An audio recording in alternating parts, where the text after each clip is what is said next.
Do you ever feel like your role in the family was decided for you and you've been stuck playing it ever since? Children of narcissistic parents often fall into distinct roles, and these roles deeply shape how we see ourselves and our lives. Whether you are the scapegoat, blame for everything, the family hero, the golden child, these roles all stem from deep-rooted enmeshment. But understanding your role is the first step to breaking free from it. These roles are a part of our pseudo-self, not real self. Your real self is not a scapegoat. Your real self is not a golden child or a family hero. Those are pseudo-selves you were recruited in the early family life to be.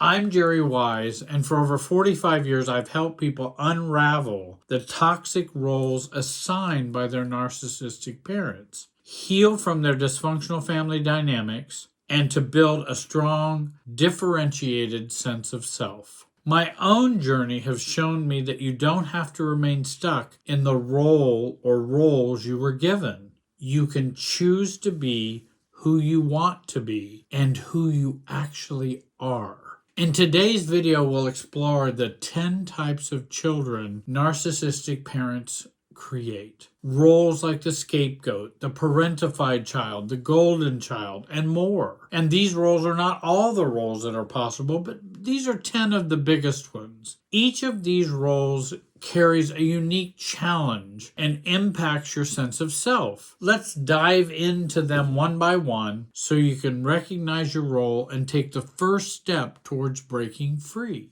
The roles that we are invited into, and in many times pressured into, and many times subconsciously hypnotized into the family trance, are roles. And oftentimes with those roles, we actually view the role as ourselves. We view ourselves as this role. That is not a good map to follow because roles are not the true you.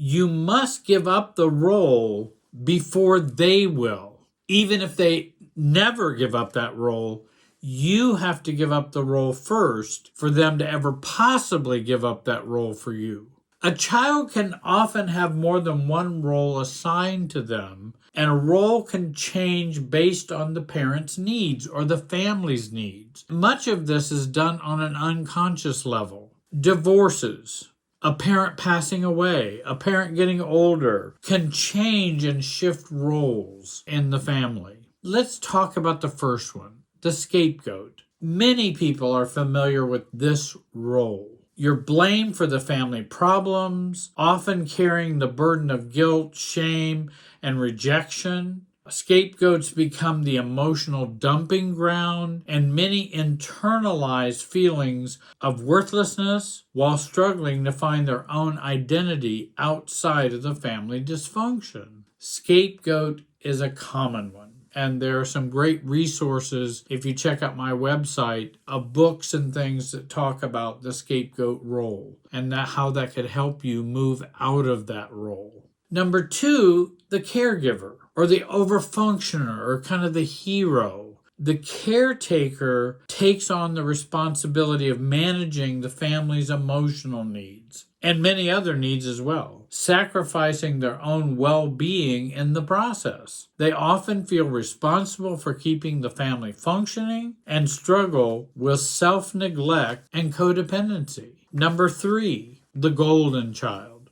The golden child is expected to uphold the family's ideal image and meet very high expectations, often at the cost of their own authentic self. They may experience deep anxiety and perfectionism driven by a fear of falling short or losing approval. Because when we get addicted to the cocaine of approval and the cocaine of being seen as the golden child, it's not easy to give that up. Often the golden child experiences life as a gilded cage. Once they become aware they haven't been themselves by being the golden child, but they've actually been what other people have wanted them to be. It is a privileged role, but not an authentic self. We may not be aware that these roles are not who we truly are, because of the family trance that the roles that come with the roles. And so we're not even aware of how it's not truly us. We think all of this is truly us. Fourthly,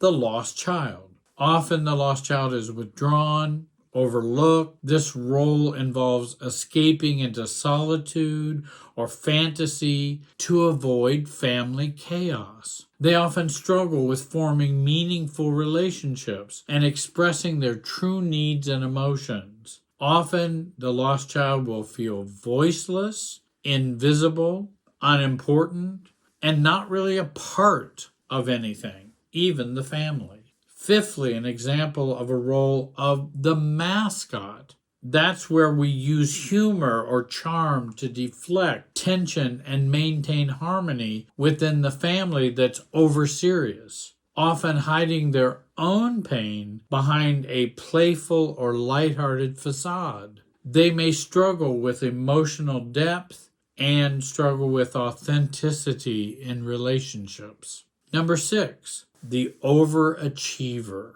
or the performer, driven by the need to prove worth through success and accomplishments, often seeking validation externally. Despite their achievements, they may struggle with chronic anxiety and an underlying sense of inadequacy. Another role, number 7, the problem child. In family systems, think the problem child is the identified patient. They are the one who have the problem and carry the burden of the family's negativity, dysfunction, anger, guilt, shame, and it gets put onto the problem child, often labeled as the source of the family's issues. They exhibit behavioral, emotional, or health problems that serve as a distraction from deeper dysfunction. Frequently scapegoated, they internalize blame and struggle with self-identity. That's why I often remind myself that the solution is not near the problem. Somebody comes in and brings me their child who is straight A student on a roll and gets picked up for shoplifting, a teenager, or even an adult. The problem is not a shoplifting problem. The problem is way over there in the family dynamics of them being the problem child. Number 8, the people pleaser or approval seeker. They are conditioned to seek validation and avoid conflict at all costs. They prioritize others' needs over their own and often feel exhausted, anxious, and susceptible to manipulation in relationships. This is the true codependency people pleaser, pursuing others rather than learning about themselves. Again, they pursue others rather than learning about themselves. Let me give you some self-differentiation tips. Remember, the real you is not the role you have been assigned. That's not the real you. Ask yourself, how am I contributing to the system by staying the same through this role? Because that role is making the dysfunctional family function.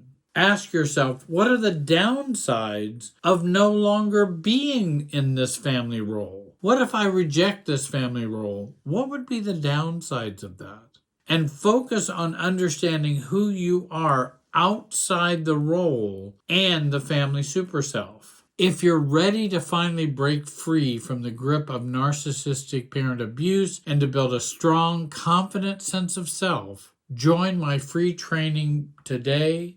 Learn to build a self you were never allowed to have. Click the link below and get started. And don't forget to subscribe and hit the bell icon to see the new videos I publish weekly. It's time to get your family out of you and finally live as your true differentiated self and not live as the role you have been assigned. I want to thank you for watching. Remember, you're more than the role you were assigned. It's time to step into who you truly are.